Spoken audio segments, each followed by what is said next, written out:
ఒకటి మొట్టమొదటిది, ఆ దేవుడి ఆకాశమని దేవుడే మా యత్నమును, మా ప్రయత్నములను సఫలం పరుస్తాడు.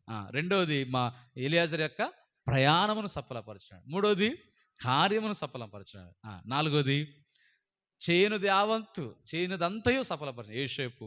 అలాగా ఐదవది, ఆలోచనలు మరియు మన ప్రార్థనలు దేవుడు అలాగ సఫలం చేయనట్లుగా ఆ మాట చదువుకుని మనం అందరం ప్రార్థన ప్రవేశిస్తాం. 2వ అధ్యాయం నెహెమ్యా గ్రంథం 2వ అధ్యాయం 20వ అందరం కలిసి చదువుకొని ప్రార్థన ప్రవేశిస్తాం. 2వ అధ్యాయం 20వ అందరం చదువుదాం. నెహెమ్యా 2:20. పిల్లలు కూడా అందరం చదవండి. 2:20 చదువుకున్నాం. అందుకు నేను, ఆకాశమందున్న దేవుడు తానే మా యత్నమును సఫలము చేయును గనుక ఆయన దాసులమైన మేము కట్టుటకు పూనుకొనుచున్నాము.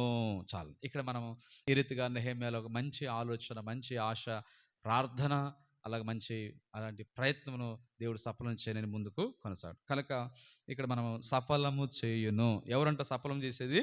దేవుడే కదా. ఆకాశమందున్న దేవుడు, ఆ దేవుడే సఫలం చేసేవాడు. దేవుడే సఫలం చేయకపోతే ఇంకెవరు సఫలం చేయలేరు. కొన్ని విషయాల్లో అది దేవుడే చేయాల్సిన కార్యం. కనుక అందుకే అక్కడ చక్కని మాట ఉంటుంది, ఇది మా దేవుని వలన కట్టబడిందని వారు ఎరిగారంట. అంటే దేవుడే సఫలం చేసేదానికి దీనికి రుజువు లేదా దీనికి ఒక ఆధారం మనం చూస్తే ఎక్కడున్న మాట అంటే ఇది చాలా ప్రాముఖ్యమైన వచనం. అంత ముఖ్యమైనది, ఇంకా ప్రాముఖ్యత అంటే 6వ అధ్యాయంలో, ఈ 6వ అధ్యాయంలో ఉంటుంది. 6వ అధ్యాయంలో ఈ పని మిక్కిలి గొప్పది. ఈ గ్రంథానికి ముఖ్యమైన వచనాలు ఏంటి? ఇంకొకటి ఇంకా వెరీ ఇంపార్టెంట్. 6:3 పని మిక్కిలి గొప్పది అంటాడు. 6వ అధ్యాయం 15లో 52 దినాలకు ఏం చేశారంట? ప్రాకారాలు కట్టడం ముగించారు. 16వ వచనం 6:16లో ఉంటుంది, ఏలయనగా ఈ పని మా దేవుని వలన జరిగినదని వారు. ఇది చాలా చాలా ఇంపార్టెంట్ వచనాలు ఈ గ్రంథానికి.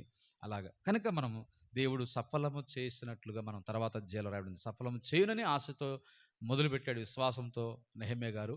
అలాగనే అది తర్వాత దేవుడు సఫలం చేస్తున్నాడు. కనుక ఆత్మీయంగా అనేక విషయాలు, దేవుని కార్యాలు, మన ఆత్మీయంగా భౌతిక విషయాలు దేవుడు అలాగే సఫలము చేయనుగాక. ప్రార్థన చేద్దాం.